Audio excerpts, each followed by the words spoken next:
Hello friends, hi, welcome to my channel. ఈరోజు ఆలు భుజియా ఎలా తయారు చేయాలో చూసి నేర్చుకుందాం. హలో ఫ్రెండ్స్, ఆలు భుజియాకి కావలసింది ముందుగా శనగపిండి, ఉప్పు, కారం, కొంచెం పసుపు, ఆమ్చూర్ పౌడర్, చాట్ మసాలా, పుట్నాల పప్పు కొద్దిగా మిక్సీ పట్టి మెత్తగా పౌడర్ లాగా చేసి పిండిలో కలపాలి.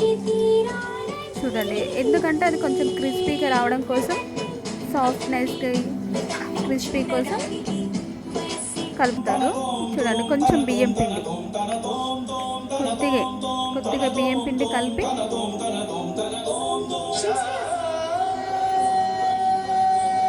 వాటిని మొత్తం మిక్స్ చేయాలి. మొత్తం ఒక స్పూన్ తీసుకొని మొత్తం ఇలా కలిపారంటే మొత్తం ఉప్పు, కారం, మనం వేసిన ఇంగ్రీడియంట్స్ మొత్తం పిండిలో మిక్స్ అయిపోతాయి. చూడండి, వీడియోలో చూపించినట్టు అన్నీ కలపాలి.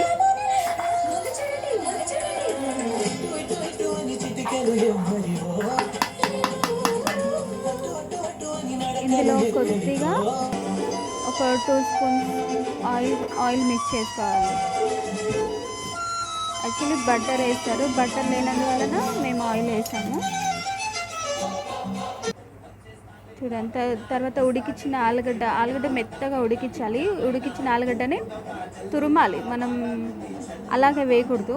మెత్తగా తురిమి వేసామంటే పిండిలో బాగా మిక్స్ అయిపోతుంది. చూడండి, వీడియోలో చూపించినట్టు తురిమి వేసామంటే చాలా సాఫ్ట్గా చిన్న చిన్న ముక్కలు పడతాయి కదా, మిక్స్ ఇట్లా కలపడానికి ఈజీగా ఉంటుంది. చూడండి, కావాల్సిన అన్ని ఆలుగడ్డలు ఉడికించి బాగా మెత్తగా ఉడికించి సన్నగా తురిమామంటే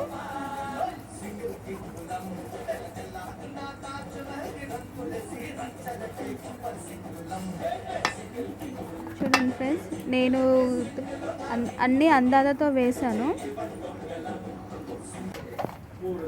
తర్వాత మనం ఈ మురుకుల పిండి ఎలా తడుపుతామో అలా మొత్తం పిండినంతా కొంచెం వాటర్ వేసి, ఆల్రెడీ పొటాటోలో కొంచెం వాటర్ వెళ్తుంది. తర్వాత మనం కొంచెం వాటర్ వేసి మురుకుల పిండి తడిపినట్టు కొంచెం మెత్తగా తడపాలి.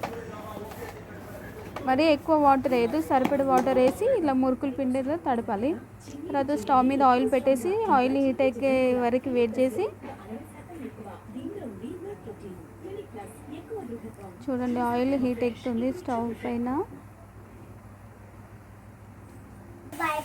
ఆయిల్ హీట్ ఎక్కే వేసామనుకోండి, సన్న సన్న రంధ్రాలతోనే ఉంటుంది మురుకుల పవ. దాంతో వేసామంటే చూడండి ఎంత సన్నగా వస్తున్నాయి అవి మురుకులు.